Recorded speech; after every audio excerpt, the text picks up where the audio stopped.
we need to also highlight these positive experiences that women migrant worker, including domestic worker, have in the destination country in terms of how they have been empowered from their migration experiences.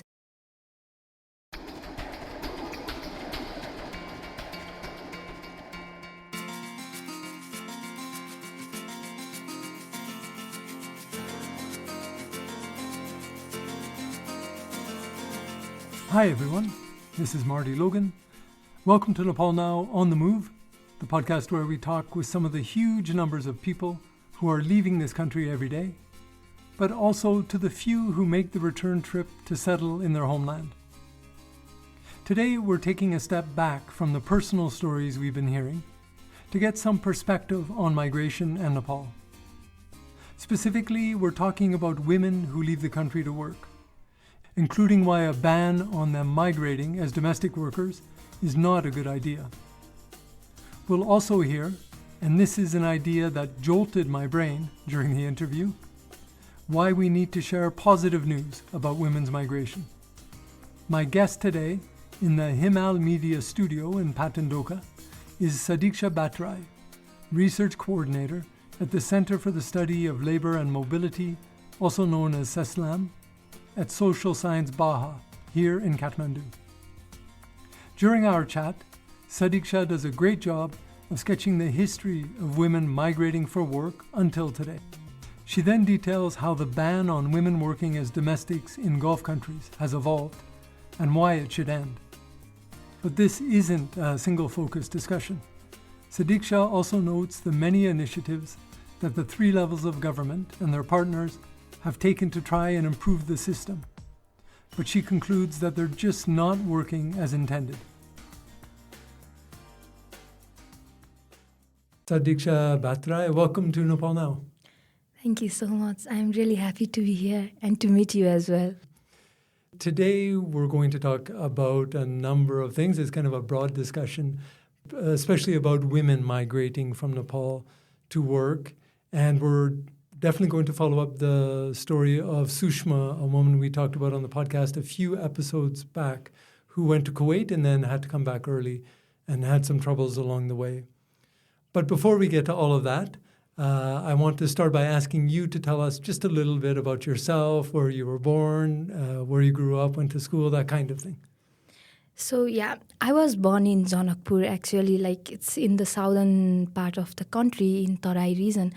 And I grew up in two different cities, or should I say town. First one was Baglung, where I stayed till I was in grade 5, and then I migrated to Kathmandu because of my father's work. And I did my schooling, my bachelor's in Kathmandu, from Kathmandu. And then I moved to Denmark to do my master's there.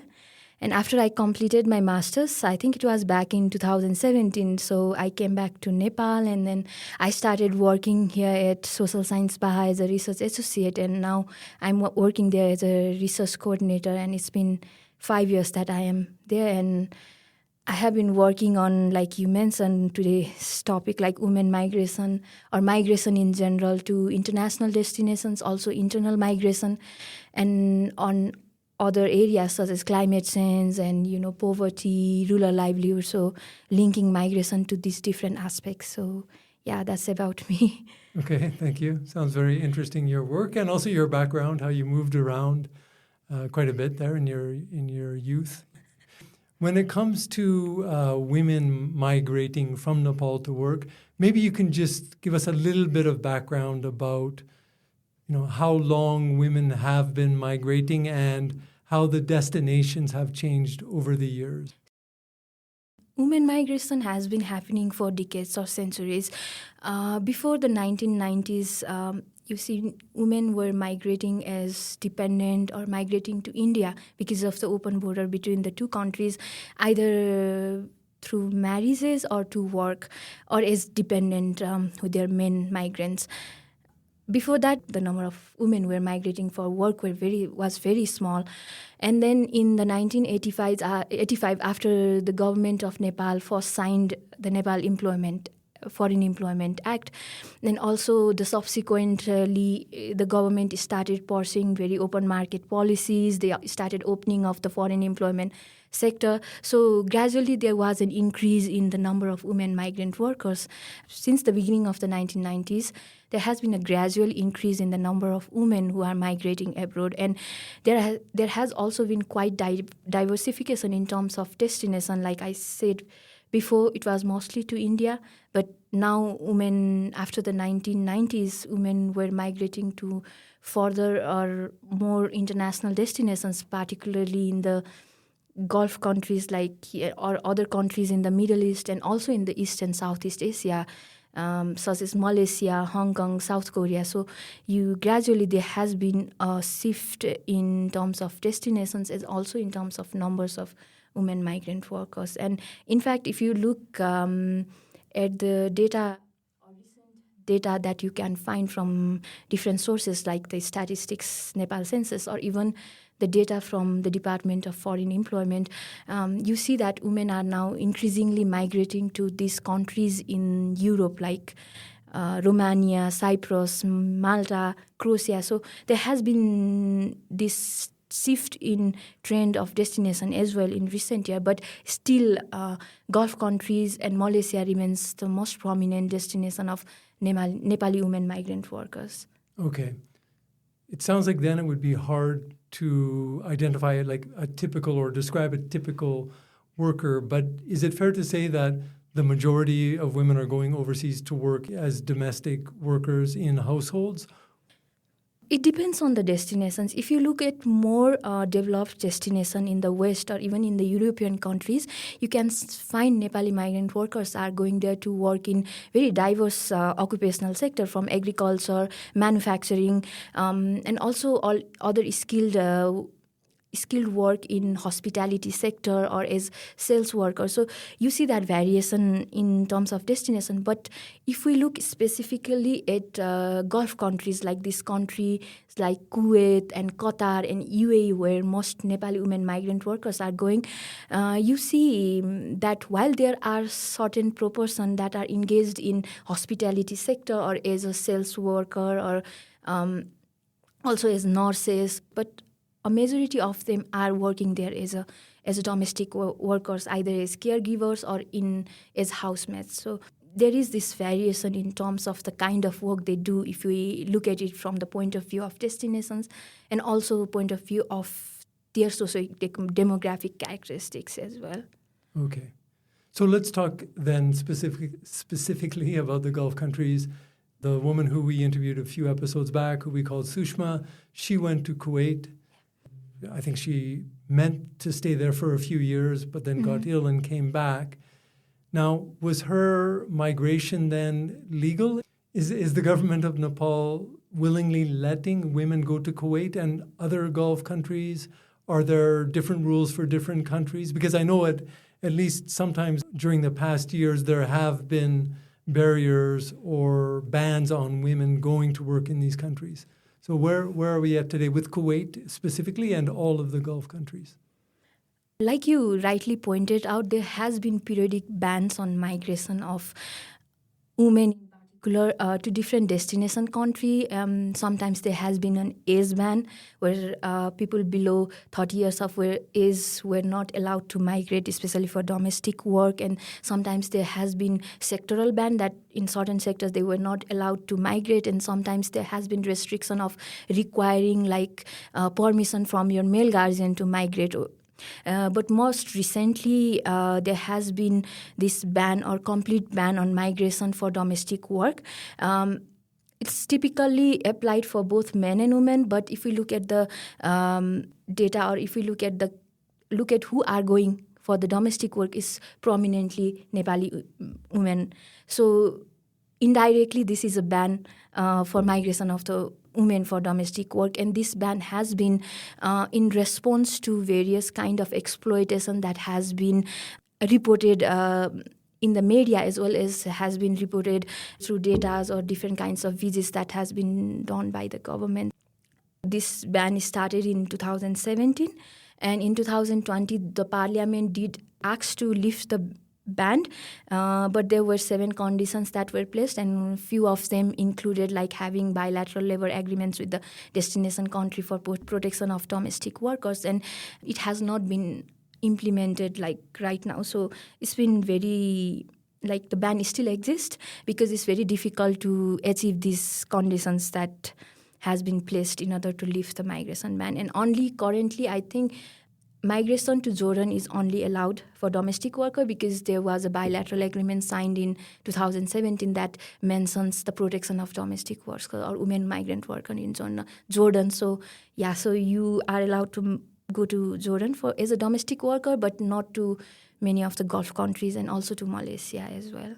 Okay. So in theory, if another bilateral agreement was signed with, for example, Kuwait, then we would see legal migration or migration permitted. There are few conditions, like it's not just about the bilateral labor agreements. There are also things about like the country having policies or law in place to protect women migrant workers, specifically domestic migrant workers. So there are few conditions. So it's like a combination of things that will determine like whether women will be able to migrate to these Gulf countries as a domestic worker based on the current ban that is going on. Obviously, Sushma, who we talked to, she got to Kuwait very quickly. I was surprised at how quickly the whole process happened. So the ban is not working. I think we all know that. But at the same time, she did face some very scary conditions there. I mean, the way she described them to us, being isolated, having her phone taken away, being isolated in a home, being, alone with only the family members there with her, even being locked in a room and being deprived of food and things like that. It does sound like a very risky, that particular situation, and I'm quite sure it has happened to other women as well. So you can see why people would say, let's stop it from happening. But on the flip side, I think the ideal situation is for the government of Nepal and these other various governments to put in place other measures that would help protect women rather than preventing this practice outright from happening. Do you see progress being made in that direction, or is the fact that Jordan is now the only country where women are allowed to go, does that signal that there's not enough progress happening in putting these conditions in place in other countries? After 2017, there has been few bilateral agreements that the government of Nepal has signed with countries like the UAE, Malaysia, but it does not have these conditions or these protection-related conditions for women migrant workers like it was in Jordan. So there has been discussions, there has been progress in terms of like the labor agreements that the government has signed with countries in the Gulf as well. But yes, like you said, it does not fulfill these conditions that has been put forth in order to like allow a Nepali women migrant worker to migrate to Gulf countries for domestic work. It has not been happening. And in Nepal, there has been a lot of consultation discussions, and there discussions about asking the government to remove this ban or repeal this ban they have placed on migration of women for domestic work. But there has been very little progress so far. And like you said, because of this ban, like Susma, people are using irregular pathways to migrate. And when I say irregular pathways, it mostly means people are going there via using visit visa or tourist visa. And they are also migrating from India because of the open border and without getting a labor permit. So because of using this irregular pathway, women like Susma, they become at high risk or they become highly vulnerable to human trafficking or even being engaged in forced labor or debt bondage. So like you said, these policies were put in place with the objective of like protecting women migrant workers from exploitations or from violence in these destinations country. But instead, what is happening is making them more vulnerable because they are using these alternative pathways to migrate. This is important because the Nepal governments consider a migration as legal when you obtain legal labor permit from the Department of Foreign Employment. And having a labor permit means that you have access to various welfare services that the government provides. It includes insurance. It also includes repatriation, like if they have some difficulties in destination country. It also includes compensation when they have certain like injuries, or also in the case of death of migrant worker, families can get compensation. But because they are using the irregular pathway, they cannot avail to these welfare services that they are available, and it becomes more difficult for them to like gain support because of their or undocumented status, because of not getting a labor permit. So yes, it has increased vulnerabilities and risks for women migrant workers. Okay. Are there any statistics on whether a complete ban, Jordan aside, has curtailed the numbers? I don't know if there was a time where the borders were completely open, but if there were, during that period, what the numbers were, and then how I'm assuming they have gone down since these bans were put in place, I'm guessing, but certainly not completely. Has anyone come up with statistics on that? Or? Not exactly. We do not have very good statistics on women like migration as a whole as well. Like we have the Nepal census that gives you certain like data on migration from Nepal.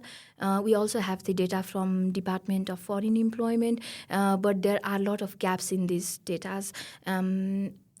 Recently, we also had worked on the Nepal Labor Migration Report of 2022, and during the course of doing research for that report, we also found a lot of gaps in the kind of data that is available. And even when the data are available, they are not disaggregated by gender or sex. So it's really difficult to pinpoint like who are going where in terms of women.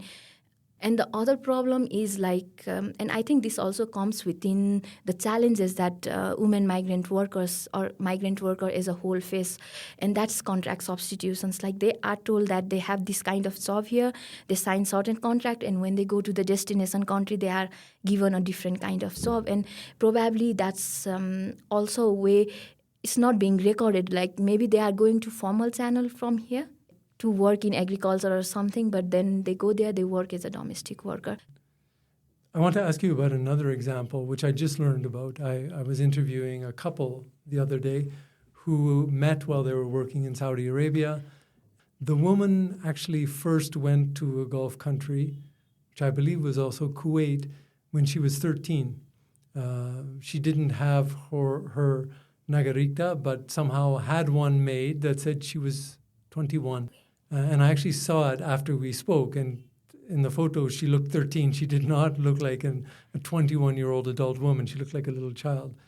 And so I was very shocked that this had happened to someone at such a young age. But this was 17 years ago. She was 13 at the time. Does this sort of thing still happen today? I'm hoping if it does, it's very unusual, but do you know of cases like that? Yes, it does happen today. I cannot say about the scale, but what I have observed is that people do fabricate their age in order to migrate abroad. And this is especially in the rural areas. I have talked with a few migrant workers or aspirant migrant workers. They leave their school after like grade 9 or grade 10, they do not complete education, and then they want to migrate abroad, either to India or right now more to Gulf countries. So because you need to be 18 to get a passport as well, there are cases where they fabricate their age in order to get the citizenship and then ultimately the passport to migrate. And in these cases, they are helped by these agents as well who are taking them to these countries. So my answer to your question is it's still happening. But yes, as I said, there is no data to see what kind of, in what scale is happening. Well, that's disappointing, but not surprising given the demand that there is for labor and the lack of opportunities here Yes. also Yes. for young people. Given these two examples and many other examples we hear about migration not working smoothly all the time, people having problems migration or being migrating, or people being trafficked to work, all these issues, migration has become such a huge and important money earner for families, but also for the country as a whole. Are officials generally aware of these various issues and trying to overcome? Are the problems just too big for a small government like Nepal's to deal with? Okay, so if you look at the discourse or migration discourse in Nepal in the last 2 decades, you can see there has been various efforts from the government of Nepal to regularize or to regularize the migration sector, or and also to make the migration more safe and orderly and beneficial for the migrant workers. Nepal has ratified various international agreements like Palermo Protocol for Human Trafficking. So we have that in place, and then is also like one of the champion country for objectives which is on recruitment, like fair recruitment from the Global Compact of Migration. So it's also one of the champion country for that objective on reducing recruitment fees. And then it's also working actively to achieve sustainable development goals, including to provide decent work and also to curb these challenges in the migration sector. And you also have put in place these policies like Foreign Employment Act, you have regulations, you have policies, and even in the last 5 years or in the last decade, the government has been trying to have these labor migration agreements with different destination countries. I think we have 10 or more so far.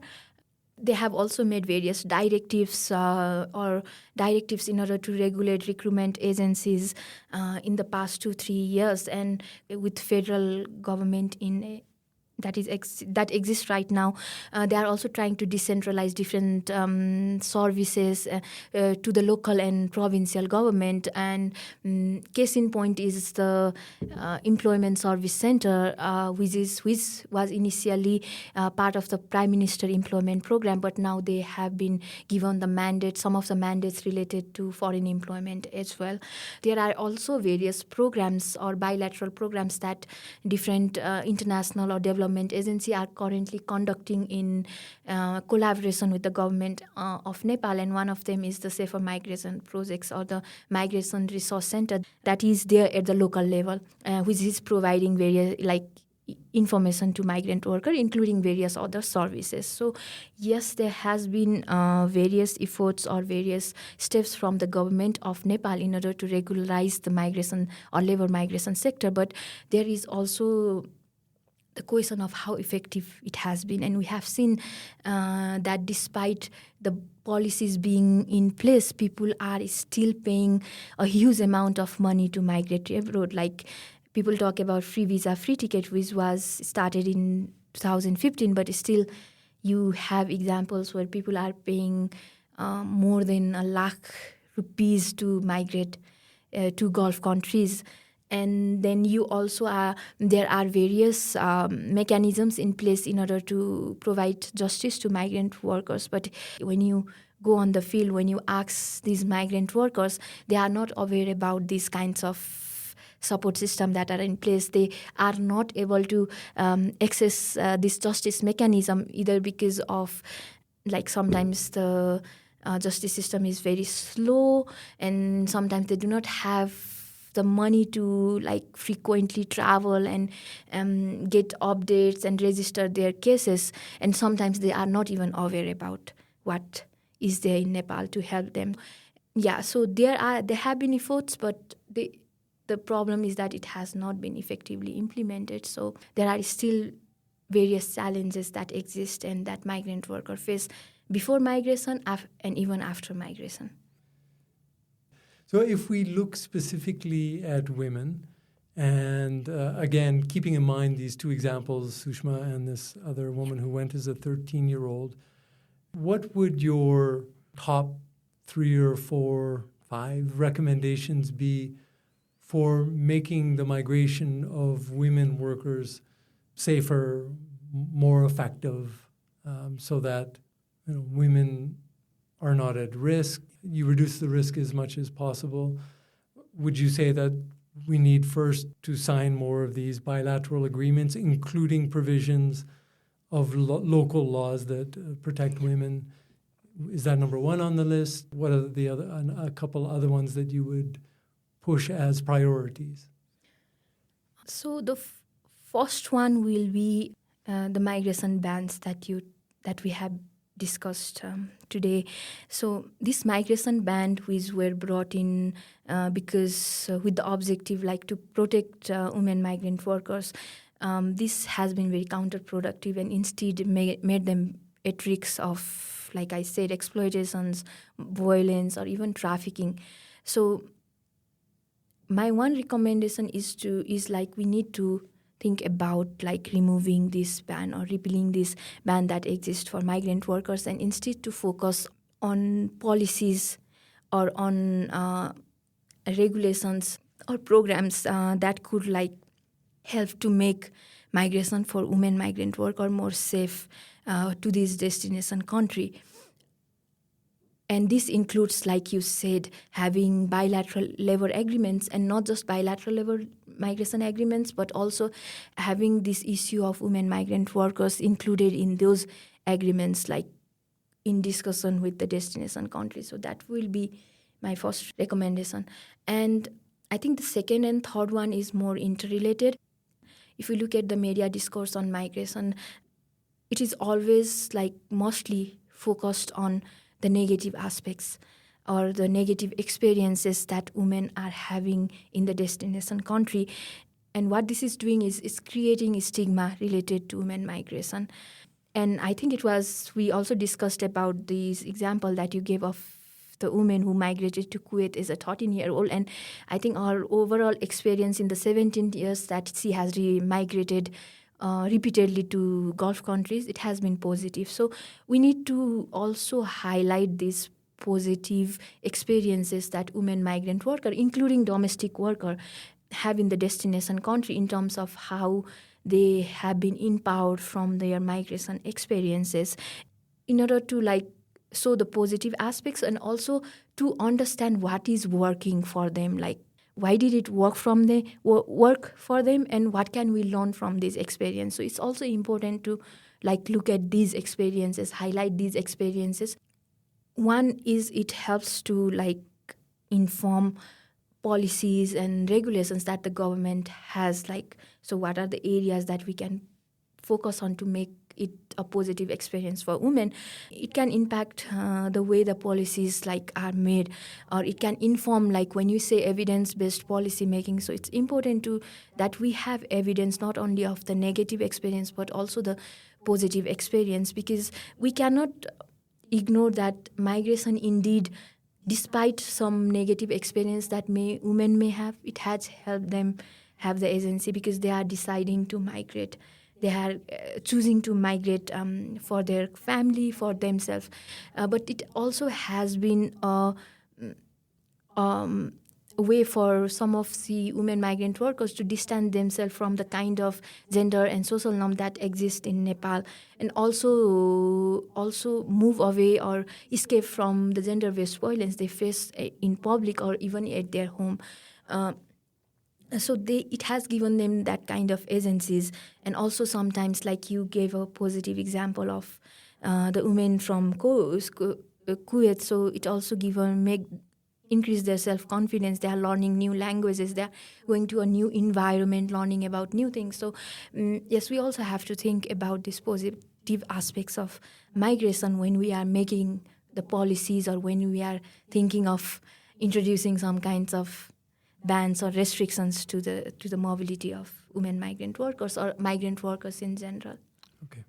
The other is also to inform general public and also aspirant women migrant workers about safe migration, or how can they get more benefits from their migration experiences. So it's also a way to inform people about going through like we say, legal or formal migration channel, about the kind of rules and regulations that are in place here and in destination country, and the kind of impact or negative impact that not following or going through regular channel can cause them. So it's important that we highlight these kinds of things through media or through other awareness campaign. It can impact the way the policies are made, or it can inform, when you say evidence-based policy making. So it's important that we have evidence not only of the negative experience but also the positive experience, because we cannot ignore that migration indeed, despite some negative experience that women may have, it has helped them have the agency, because they are deciding to migrate. They are choosing to migrate for their family, for themselves. But it also has been a way for some of the women migrant workers to distance themselves from the kind of gender and social norm that exist in Nepal, and also move away or escape from the gender-based violence they face in public or even at their home.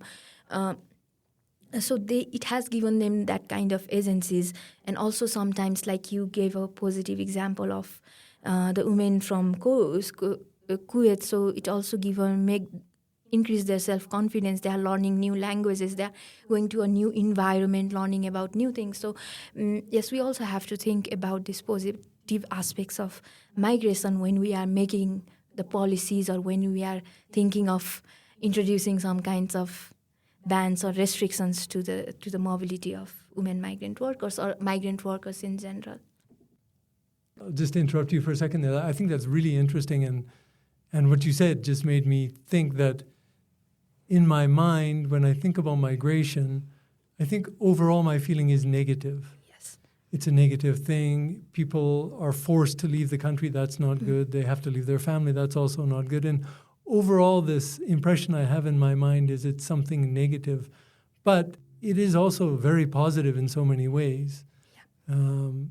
Earning money for individual people and families obviously is at the top of that list. But also, as you said, when I sat in front of this woman who 17 years after she first migrated, and I said to her, I can't congratulate you, but you must be very strong to have lived through that time and come back. And I think she is a very strong woman.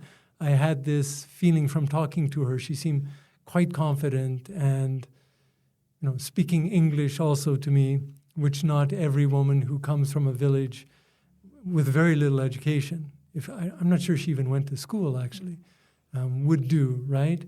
And I'm just happy you made that point, because it does make me reconsider why it's always a negative in my thinking.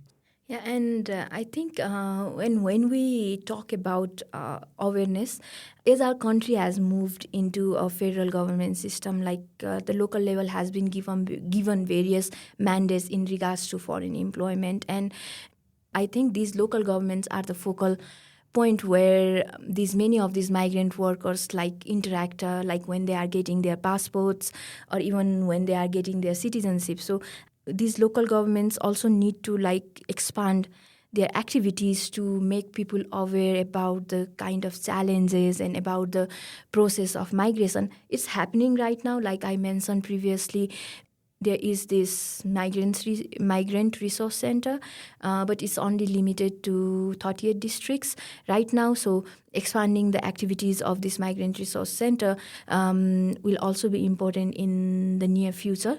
And we also have the employment service center. So the governments will also think from the point of view of how the employment service center can be used to support these migrant workers in terms of both awareness raising and also in terms of ensuring that they have access to the justice mechanism as well. Great. Sadikshya, thank you very much. It was really interesting. And there's so much more to talk about. Yes. Maybe one day we can have another chat. Thank you so much, Marty. Okay. Bye-bye. Bye-bye. Please let me know what you thought of my chat with Sadikshya. Email me at nepalnowpod@gmail.com or message the show at nepalnowpod on Instagram, LinkedIn, YouTube, or Facebook. You can send us a text by clicking on the link at the top of the episode description. Usual charges will apply if you're not in the US. No micro episode next week, I'll be away. But 2 weeks from now, I'll have an interview with a couple who met while working in the Gulf, got married in Nepal, and are striving to be a migrant family again. I'll talk to you then.